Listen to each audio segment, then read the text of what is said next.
tiba, Ramadan tiba, Ramadan tiba.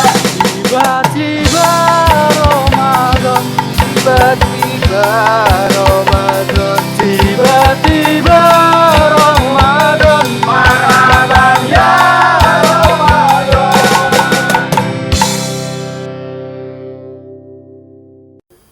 Assalamualaikum warahmatullahi wabarakatuh.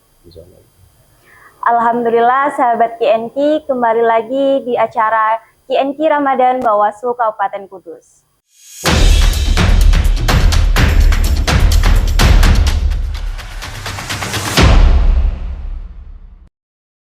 Alhamdulillah sore hari ini kita kembali hadir. Kita berada di ruang diskusi yang tidak hanya menunggu azan maghrib, tetapi kita juga akan menunggu hadirnya kesadaran baru bagaimana Ramadan membentuk cara kita dalam bekerja, cara kita dalam berorganisasi, dan cara kita dalam menjaga kebersamaan. Hari ini kita akan membahas tema yang sangat relevan dengan kita semua, terutama dalam kerja-kerja kelembagaan, yakni satu hati, satu tujuan, spirit jamaah dalam kerja kelembagaan. Karena seringkali problematik dalam organisasi tidak hanya karena kurangnya orang pintar, tetapi karena kurangnya kesatuan hati. Nah, telah hadir juga bersama kita Bapak Imam Subandi yang akan membersamai kita dalam diskusi pada sore hari ini. Assalamualaikum Pak Imam. Waalaikumsalam warahmatullahi wabarakatuh. Terima kasih Pak sudah hadir di acara KNQ lagi. Untuk hari ini kita akan membahas mengenai spirit jamaah dalam kerja kelembagaan. Betul. Nah, kalau kita melihat ajaran Islam, Pak, banyak sekali ibadah yang tidak hanya bersifat individual, tetapi juga dilakukan secara bersama, mulai dari sholat berjamaah, haji, hingga puasa Ramadan ini kan juga kita laksanakan secara serentak. Berjamaah. Semua umat Islam di seluruh dunia juga menjalankan. Betul. Nah, di sini itu kan seolah menunjukkan bahwa kebersamaan itu memiliki posisi yang sangat penting dalam Islam. Ya. Nah, karena itu Pak Imam, dalam Islam konsep jamaah itu sangat kuat. Apa sebenarnya makna jamaah itu dalam perspektif Islam, Pak? Ya, baik. Terima kasih Mbak Ulia. Sebelum kita membahas tentang makna jamaah dalam konteks kelembagaan, saya ingin menyapa pemirsa, bagi para pemirsa Sobat KNQ Ngabuburit Ramadan tahun 2026. Selamat sore, selamat menjelang berbuka puasa. Kita sudah memasuki 10 hari terakhir di bulan Ramadan ini. Semoga Allah Subhanahu wa Ta'ala memberikan kita semua kekuatan dalam menjalankan ibadah puasa ini. Baik Mbak Lia, jadi kalau kita bicara jamaah ya, kita kembali ke akar katanya dulu. Jadi jamaah ini kan berasal dari kata jamaah, yang artinya mengumpulkan, kemudian menyatukan, merangkai yang tercerai-berai, kemudian itu menjadi sebuah kesatuan yang utuh begitu. Nah, tetapi dalam Islam ini jamaah bukan sekedar hanya berkumpul saja, tetapi ia adalah tautan hati atau pertautan hati kita. Kemudian penyatuan orientasi atau tujuan dan kesediaan untuk kita bisa berjalan bersama dalam satu komando nilai begitu. Nah, Allah sebenarnya sudah berfirman dalam Quran surat Ali Imran ayat 103 ya. Wa'tasimu bihablillahi jami'an wa la tafarraqu. Artinya berpegang teguhlah kamu semua kepada tali Allah dan janganlah kamu bercerai-berai. Nah, ayat ini sebenarnya bukan hanya memerintahkan kita untuk tidak berkonflik saja, tetapi ayat ini juga perintah untuk membangun kesatuan ideologis dan moral begitu. Nah, yang menarik adalah ayat ini menggunakan kata jami'an. Artinya tidak boleh ada yang merasa berdiri sendiri di luar barisan. Artinya harus bersama-sama begitu. Oh, gitu. Berarti tadi Pak Imam menjelaskan bahwasannya jamaah itu bukan hanya soal berkumpul secara fisik mawon ya, berarti, tetapi juga menyatukan niat, tujuan, dan juga arah kehidupan dalam satu nilai yang sama. Bahkan tadi juga disebutkan di dalam Al-Quran pun ada perintah untuk berpegang teguh bersama pada tali Allah. Nah, jadi jamaah itu bukan sekedar struktur sosial, tetapi juga struktur rohani gitu. Ya, Betul sekali. Jadi dalam hadis Nabi Shallallahu Alaihi Wasallam juga disebutkan ya bahwa tangan Allah itu bersama jamaah. Artinya eh, ketika kita bersama-sama dalam satu komando nilai, dalam satu tujuan, maka keberkahan Allah akan turun kepada kita. Gitu. Karena manusia itu secara fitrah nggak bisa berdiri sendiri. Ibaratnya kita ini mulai dari lahir sampai detik ini pun kita membutuhkan manusia yang lain. Kita tidak bisa hidup sendiri karena kita ini juga makhluk sosial kan. Gitu. Nah, karena seperti contoh misal ibadah kita dalam ibadah ini kan disyariatkan secara berjamaah juga. Misal sholat berjamaah ini kan lebih utama 27 derajat ya kan. Kemudian ibadah haji ini kan juga nggak mungkin sendirian ya, bersama-sama. Puasa yang disebutkan Mbak Lia ya, meskipun kita dalam berpuasa ada yang mulai duluan ya kan? Ada yang hari Rabu, ada yang hari Kamis misalnya, tetapi ya itu salah apa namanya madhab lah gitu. Tetapi bahwa bulan puasa itu ya dilakukan puasa itu ya dilakukan di bulan Ramadan, tidak bisa dilakukan di bulan yang lain gitu. Kalau kita bedah lebih dalam lagi, sebenarnya jamaah ini memiliki 3 lapisan. Jadi ada wahdatun niyah atau kesatuan niat. Segala amal ini kan tergantung pada niatnya. Begitu. Jadi jamaah ini dalam jamaah niat individu ini harus selaras dengan tujuan secara kolektif. Kalau seseorang ini bergabung dalam lembaga dengan niat pribadi yang berbeda dari tujuan institusi, tentu yang terjadi adalah konflik laten begitulah. Ramadan ini juga melatih kita menyamakan niat. Bagaimana kita puasa ini bukan karena diawasi, tetapi karena kesadaran yang sama ya kan. Jadi jangan hanya puasa karena tidak enak hati dengan teman yang lainnya, tetapi ini kesadaran sendiri begitu. Nah, kemudian lapisan yang kedua adalah intizam atau kepatuhan pada sistem. Jamaah tanpa sistem tentu akan menjadi sebuah kerumunan saja. Sholat berjamaah ini pelajaran sistem yang paling konkret menurut saya ya.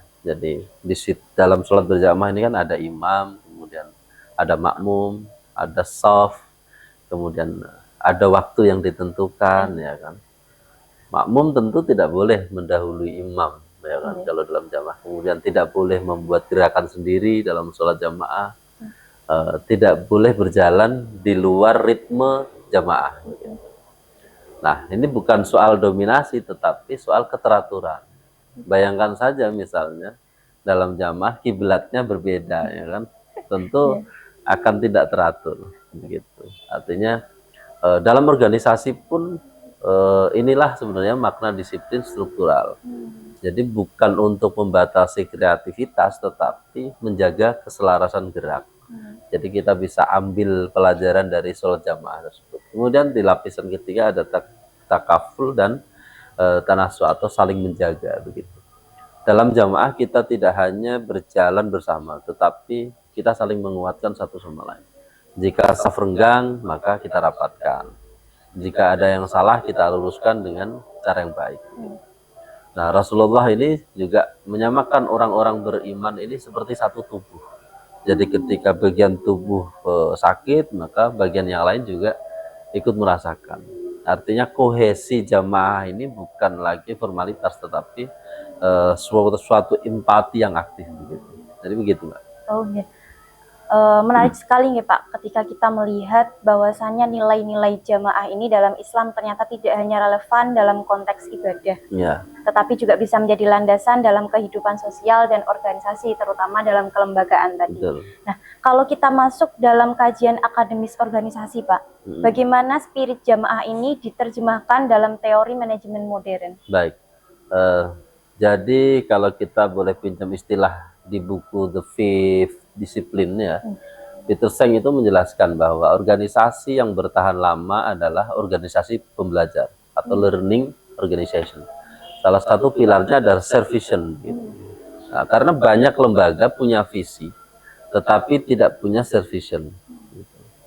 Visi ADART misalnya di dokumen itu udah biasa, pasti ada. Visi yang tertempel di tembok misalnya, itu juga hampir setiap lembaga punya, ya kan. Dan visi itu formal itu memang biasa begitu. Tetapi di sini bicara tentang self vision. Self vision itu adalah visi yang hidup dalam diri setiap anggota sebuah lembaga tersebut. Jadi artinya setiap orang akan merasa memiliki tujuan itu. Setiap orang akan memahami makna dari visi itu, dan setiap orang akan melihat dirinya sebagai bagian dari pencapaian visi tersebut. Nah, kalau visi ini hanya milik pimpinan misalnya, dalam konteks Bawaslu hanya milik komisioner misalnya, maka itu bukan lagi self vision. Tetap kalau visi hanya dibaca saat rapat tahunan misalnya, di lembaga-lembaga, di kementerian misalnya, atau di dinas, atau di ormas begitu, maka itu belum tentu menjadi energi kolektif begitu. Berbeda ketika setiap anggota ini merasa memiliki tujuan dari lembaga tersebut. Nah, di dalam Islam ini sebenarnya mirip dengan konsep niat berjamaah. Kita sholat dengan arah yang sama, ya kan? Tadi sudah saya singgung, kita sadar tujuannya sama, menghadap Allah. Kalau satu saja menghadap arah berbeda, ya tentu jamaah gitu akan rusak kan begitu. Apalagi kalau 4 arah ada yang menghadap semua, ya kan. Gitu. Artinya menjadi tidak teratur begitu. Gitu, Mbak. Tadi Pak Imam kan ada menyebutkan konsep short vision ya, Pak. Nah, yaitu ketika visi organisasi tidak hanya tertulis di dokumen atau dipasang di dinding, tetapi benar-benar hidup dalam diri setiap pribadi, anggota organisasi itu. Nah, artinya kan setiap orang ini merasa memiliki tujuan yang sama dan bergerak ke arah yang sama pastinya, Pak. Jadi short vision ini bukan sekedar kesepakatan administratif, tapi juga kesadaran batin kolektif. Ya. Betul, Pak? Betul. Jadi betul sekali, Mbak. Jadi secara akademis short vision itu kita bagi menjadi 3 lapisan. Ya. Jadi pertama ada clarity atau kejelasan arah. Tujuan organisasi ini harus jelas dan juga dipahami. Kemudian kedua, emotional commitment, keterikatan emosional. Anggota ini merasa terhubung satu sama lain secara batin begitu. Kemudian ketiga, alignment, keselarasan tindakan. Nah, perilaku sehari-hari dalam lembaga ini juga harus sejalan dengan visi. Gitu. Jangan sampai kemudian tindakan-tindakan dalam keseharian ini malah jauh dari visi tersebut. Maka tentu tujuan visi dari tersebut tidak akan tercapai kalau seperti itu. Nah, kalau visi ini adalah integritas, tetapi praktik internal penuh intrik begitu, maka elemennya gagal. Kemudian dalam organisasi secara modern ini kita juga mengenal yang namanya team cohesion atau jantungnya organisasi. Sekarang kita masuk pada konsep ini dalam psikologi organisasi. Nah, kohesi tim adalah tingkat keterikatan dan solidaritas antara anggota dalam mencapai tujuan bersama. Nah, penelitian organisasi ini menunjukkan bahwa kohesi lebih menentukan keberhasilan tim dibanding sekedar kompetisi individu. Artinya harus bersama-sama. Itu akan lebih mudah mencapai suatu tujuan. Nah, tim yang kohesif ini biasanya memiliki 3 pilar utama. Pertama, trust atau kepercayaan. Nah, kepercayaan ini dalam sebuah organisasi adalah fondasi begitu. Tanpa trust tentu orang hanya bekerja saling curiga, ya. Kalau kita nggak percaya satu sama lain, mungkin antar staf akan muncul kecurigaan. Kemudian informasi yang disembunyikan, tanpa kepercayaan tentu orang tidak akan lebih welcome, ya, tapi tidak akan menyimpannya. Kemudian koordinasi juga menjadi terhambat. Nah, dalam Islam trust ini paralel dengan konsep ukhuwah, ya kan? Ukhuwah bukan hanya kedekatan emosional, tetapi rasa aman satu sama lain. Nah, dalam kerja-kerja kelembagaan, trust membuat kita lebih berani berkata jujur tanpa takut diserang. Nah, trust ini juga membuat kritik menjadi perbaikan, bukan ancaman. Jadi ketika kita muncul kepercayaan satu sama lain, maka kritik ini akan kita jadikan sebagai sebuah masukan, bukan hanya kritikan semata, tetapi itu murni masukan untuk memperbaiki organisasi ini. Kemudian selain trust, kita juga mengenal dalam cohesive organization ini komitmen. Komitmen berarti kesediaan tetap bersama dalam proses, kemudian bahkan ketika situasi organisasi atau situasi lembaga ini sulit atau ada tantangan yang lebih berat, kita tetap dalam kebersamaan gitu. Nah, dalam organisasi publik seperti Bawaslu misalnya, tekanan publik ini kan seringkali terjadi, ya.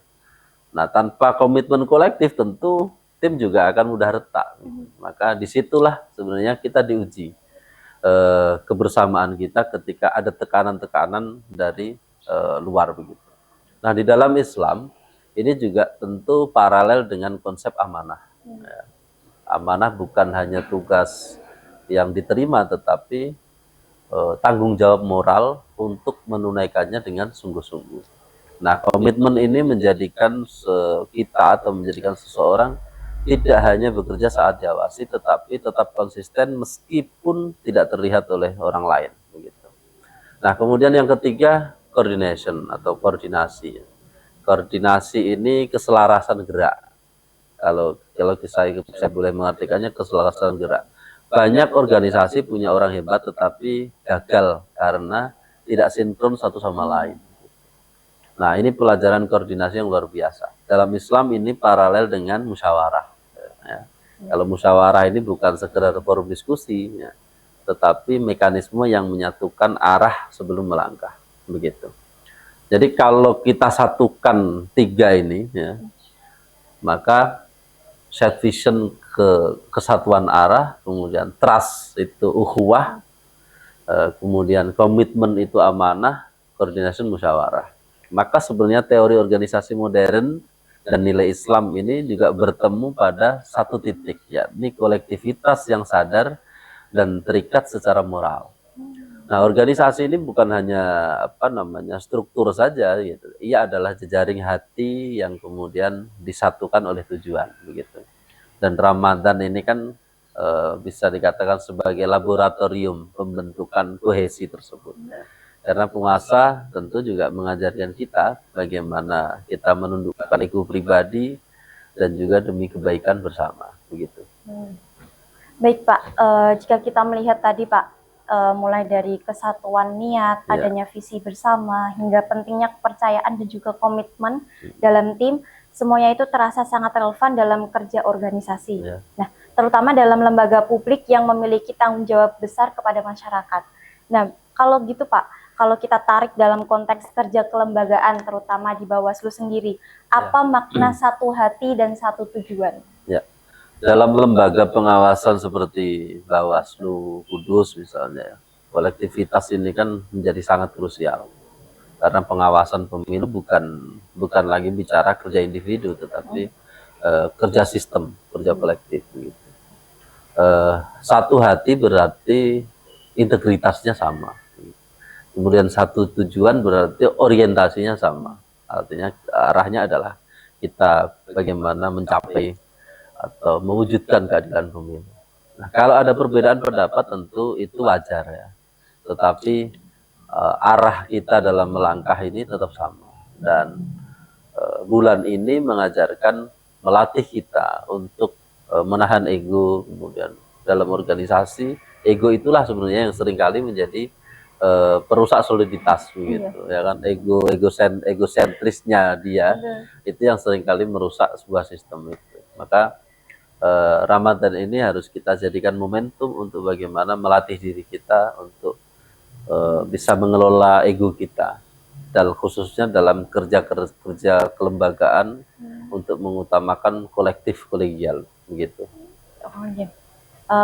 Tentu menjaga kesatuan hati dalam sebuah organisasi itu bukan hal yang otomatis terjadi ya Mbak. Ya, betul. Adanya perbedaan pendapat, perbedaan pandangan itu menjadi dinamika yang tidak biasa.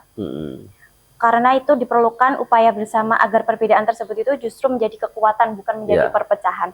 Nah, bagaimana Pak cara untuk membangun kolektivitas itu secara konkret? Ya, Jadi karena pada dasarnya kita ini manusia yang diciptakan berbeda satu sama lain ya.